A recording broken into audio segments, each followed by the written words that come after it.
that changed the whole landscape of Earth and everything the way we have it today. It wasn't a total destruction, but some of it, and we live through this today.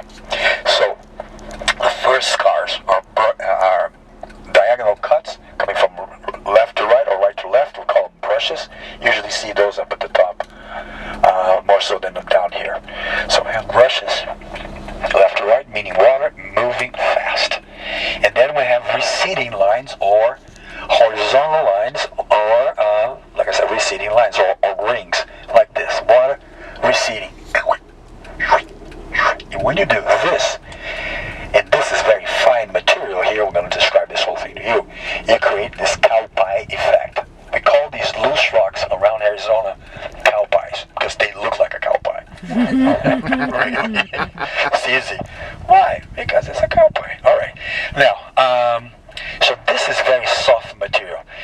You've all been around beaches, you know that. And I'm going to describe something to you here. You know that beautiful sunny day, mild waves, ocean's really nice, and you have this, you're just strolling down the beach, you have this nice little wave, the surf that goes like around the sand, right? It goes like, can actually, yeah. If you stick your hand down the sand and lift that, it will be all mud, right? It's very mushy, slimy sand, right? Sure. You have to look at this like that. It's fine like a beach sand. As a matter of fact, a lot of this sandstone that sits here ends up in California. The best way to describe it is volcanic glue coming straight from the core of the earth. It's pure magma. That's not lava. It's magma. But for some reason, magma rivers, they run right on the top here, near the crust, here in northern Arizona. Which means we do have a lot of water, underground water. When the monsoons begin to pound these rocks, somewhere around 7,000 to 8,000 years ago.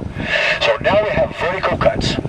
And vertical cuts are followed by black marks on them. You can see them right there. Yeah. So black marks indicates water, and vertical cuts is water erosion, deep. Now, what is a monsoon cell?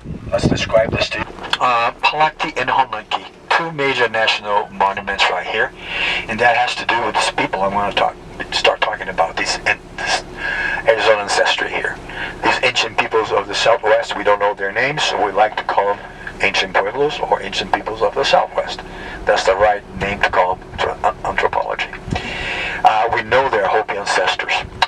Palakti is a pristine location, probably the best pictographs and petroglyph sites in the whole Southwest. It's really incredible. Rock Heartland is prime here. And Honlanki, which is run by the Pink, but this is run by the Ranger Forest Service. They have tours here. You pay a park fee, go in, you get a lot of good information. But if you wanted to drive to Honlanki is about 5 miles away, and it is run by Pink Jeep. They cannot stop you, especially if you've been here to Palakti, because they pay that fee for the feds, but they have to allow you in. Unless you want to take a tour with them, then they drive their Jeeps here, and they don't have a tour guide to guide you to the other corner. My opinion, you don't need that one. You just need to come here first, learn what you need to learn, and take this information to that one over there. Enjoy yourself. Alright, we just came to our trailhead. I'm going to step on the gas a little bit.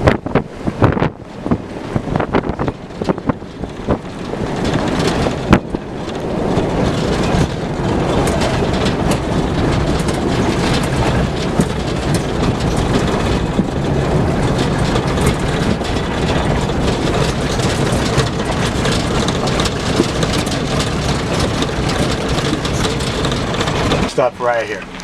So this is pretty cool.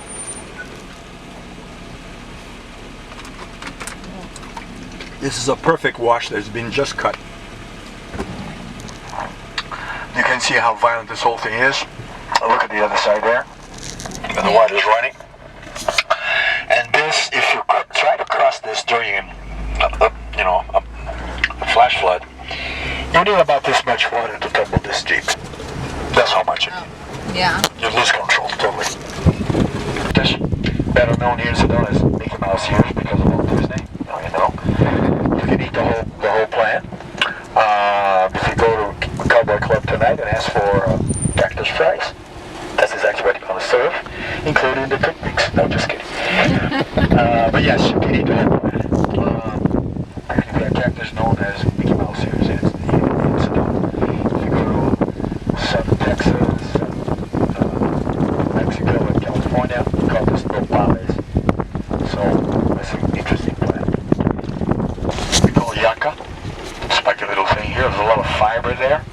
There's 3 types of yucca. When you see that plant, think about those fibers. You can make shoes, baskets, fish lines, etc., etc., etc. It's all about water. Remember I said this is a volcanic field. Volcanic field is all about water. All right. Let me back up a little bit here. Okay. All right. Now, here's the story. I'm going to turn off the Jeep. And let silence sink in. Okay.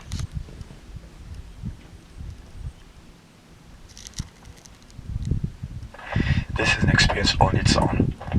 When you can be in a place like this and be this quiet. If you want to see wildlife with your camera, go anywhere you are on the planet. You walk for at least an hour into the wilderness and then stop, sit down and wait. Animals are curious like us. Don't go look for them. Let them come look for you. Get your camera and start clicking. That's why you end up seeing a lot of photos with these professional photographers with animals on top of them. Come and just check the camera and do this and that. So this is how you do it. The first great lesson I had, this was in Africa with Michael Douglas shooting to go into the darkness and to experience wildlife coming to check us out right in the middle of Africa. So this has a little Africa sense here, feel to it. Now, let's look yonder that way to the left. What we have right in front of us here is your typical cinder cone. The cinder cone is not a volcano. It started as a volcano straight from the core, from the lava river. It's just a burp that the magma did. It's a burp. So that's how volcanoes and cinder cones are born, within that burp. As the thing goes up, if it begins to get to the surface, it solidifies. It's frozen, begins to get cool. So if it keeps the connection to magma, you got a volcano. If it loses that, you got a cinder cone. And that's a cinder cone right there. Right? Now, then, to the left of that cinder cone, tucked in halfway up the mountain, you have Jerome.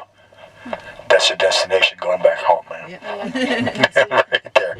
And just 30 miles to the other side, you have Prescott. This is one beautiful scenic road, absolutely breathtaking, from Flagstaff all the way to Prescott, and down to Kingman as well. Experience that. Anyway, this is our volcanic field right here, and we got our pipe, meaning water, and it's time to move. In front of us, we have Dinosaur Rock. Hey, pretty obvious, right? Some people call this coxcomb. That's Dinosaur Rock. Just diagonally to the end there, you have Courthouse Butte, the square one. That's Village Road Creek. And right in front of it, you have Cathedral Rock.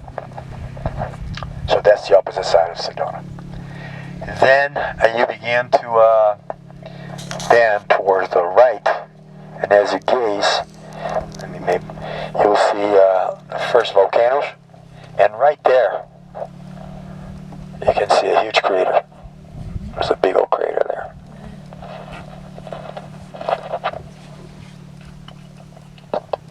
It's beautiful skies today too. Check it out.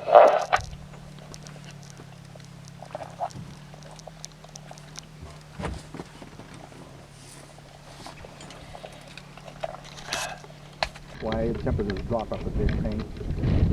It's rare for us to get